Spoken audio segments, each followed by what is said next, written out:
Hi guys, स्वागत करते हैं आपके प्यारे से चैनल बायोग्राम पे। मैं ओनिस पांडे फिर से आपके सामने आ गया हूँ नई टॉपिक लेते, ह्यूमन रिप्रोडक्शन। आशा करते हैं आपको यह वीडियो पसंद आएगा।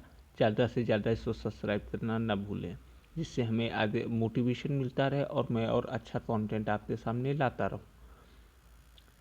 आइए स्टार्ट करते हैं ह्यूमन रिप्रोडक्शन। जैसा कि आप सभी लोग जानते हैं कि जो ह्यूमन वो सेक्सुअल रिप्रोड्यूशन करता है और वो बीबी पुरुष होता है। सेक्सुअल रिप्रोड्यूशन का मतलब क्या होता है? रिप्रोडक्शन दो प्रकार का होता है। एक एसेक्सुअल रिप्रोडक्शन होता है, एक सेक्सुअल रिप्रोडक्शन होता है। तो बोलो भाई, एसेक्सुअल रिप्रोडक्शन क्या है और सेक्सुअल रिप्रोडक्शन क्या है, ये थोड़ा बता दीजिए। तो एसेक्सुअल रिप्रोडक्शन में क्या होता है? एसेक्सुअल रिप्रोडक्शन में सिर्फ एक पेरेंट कैपेबल होता है अपने ऑफ स्प्रिंग को उत्पन्न करने के लिए, अपने संतान को उत्पन्न करने के लिए। इसमें जो उनकी संतान होती है वो अपने माता पिता की एग्जैक्ट कॉपी होती है। उसके लिए टर्म क्लोन का प्रयोग किया जाता है। और सेक्सुअल रिप्रोडक्शन में दो पेरेंट्स, एक मेल एक फीमेल, दो पेरेंट्स की आवश्यकता होती है। वो जो दो पेरेंट्स होते हैं उनसे जो संतान उत्पन्न होती है वो उन दोनों से अलग होती है। आधा कैरेक्टर पिता का होता है उसमें, आधा कैरेक्टर माता का होता है। तो ह्यूमन जो होता है वो सेक्सुअली रिप्रोड्यूसिंग करता है और ये बीबी पुरुष होता है। यहाँ पे बीबी पुरुष का क्या मतलब होता है? ये नई टर्मोलॉजी कहाँ से आ गई? बीबी पुरुष। बीबी पुरुष का मतलब होता है कि यह अंडा नहीं देता है, यह सीधा बच्चे को ही जन्म देता है। कुल मिला के यहाँ रिप्रोडक्टिव इवेंट्स पे देखते हैं। यहाँ बात करते हैं रिप्रोडक्टिव इवेंट्स क्या होता है।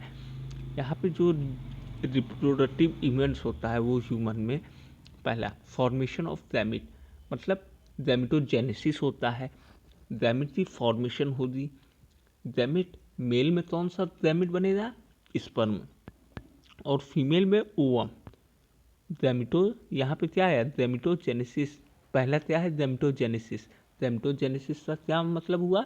गैमेट का फॉर्मेशन, मेल में स्पर्म और फीमेल में ओवम। और दूसरा आया आपका इंसेमिनेशन। इंसेमिनेशन क्या होता है? ये जो स्पर्म है, स्पर्म का जो ट्रांसफ़र होता है कहाँ होता है? फीमेल जेनाइटल ट्रैक्ट में। फीमेल जेनाइटल ट्रैक्ट में। फिर थर्ड आपका आ गया फर्टिलाइजेशन। फर्टिलाइजेशन में क्या होता है?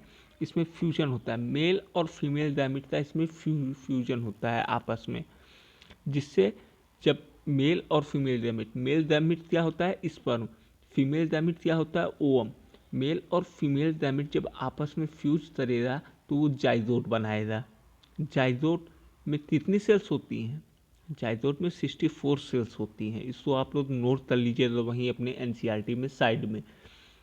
जब 64 सेल्स का ये जो जाइगोट है जब ये डिवाइड होगा तो ये एम्ब्रियो बनाएगा। अब एम्ब्रियो जो होता है अपने आप को यूट्राइन की वाल में इम्प्लांट कर लेगा। ये जो फॉर्मेशन है ये ब्लास्टोसिस्ट का निर्माण करेगा। ब्लास्टोसिस्ट का क्या मतलब होता है? ब्लास्टोसिस्ट मतलब फूला हुआ। And its attachment to the uterine wall, और ये जाके यूट्राइन वाल पे अटैच हो जाएगा, उसको इम्प्लांटेशन बोलते हैं। ये इम्प्लांटेशन, ये फर्टिलाइजेशन से 7 डेज या 1 वीक के बाद होता है। और इम्प्लांटेशन के बाद आता है जेस्टेशन का पीरियड। जेस्टेशन में क्या होता है? एम्ब्रियोनिक डेवलपमेंट होता है।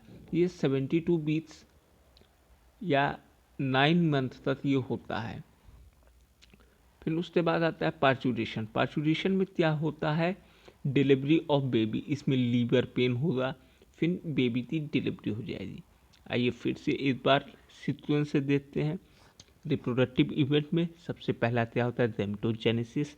गैमेटोजेनेसिस में क्या होता है? Formation of gamete.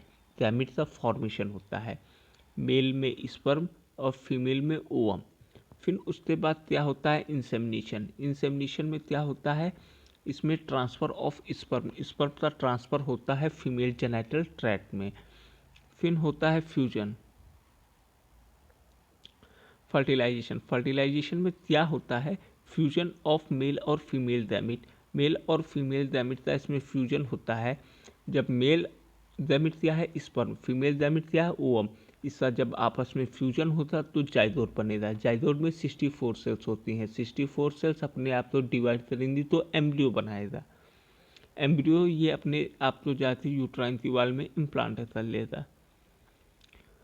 ये फर्टिलाइजेशन से 7 डेज या 8 वीक्स के बाद होती है।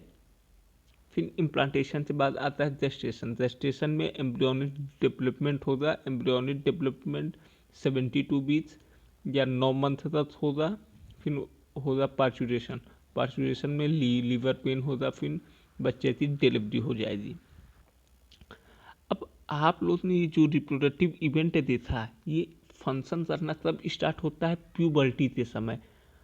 अब भाई ये नई टर्मिनोलॉजी कहाँ से आ गई, प्यूबर्टी क्या होता है?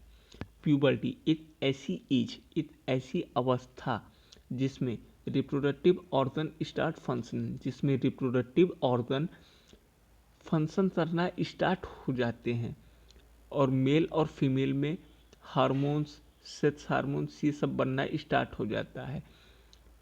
मेल सेक्स और हार्मोन्स कौन सा होता है, टेस्टोस्टेरोन। फीमेल सेक्स हार्मोन कौन होता है, प्रोजेस्टेरोन। और इसमें मेंस्ट्रुएशन साइकिल भी स्टार्ट हो जाता है।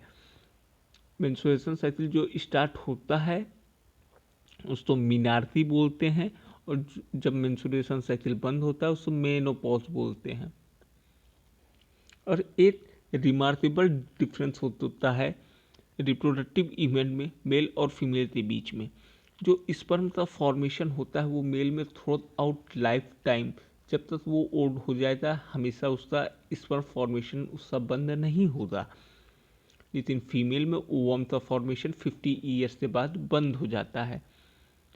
आइए एग्जामिन करते हैं, आइए देखते हैं मेल और फीमेल की रिप्रोडक्टिव सिस्टम को। सबसे पहले मेल रिप्रोडक्टिव सिस्टम के बारे में जानते हैं। जो मेल रिप्रोडक्टिव सिस्टम होता है वो पेल्विस रीजन में होता है। इसमें क्या क्या होता है, इसमें अ पेयर ऑफ टेस्टिस होता है, अलॉन्ग विद एसेसरी डक्ट होता है, ग्लैंड होता है, एक्सटर्नल जेनिटिलिया होता है।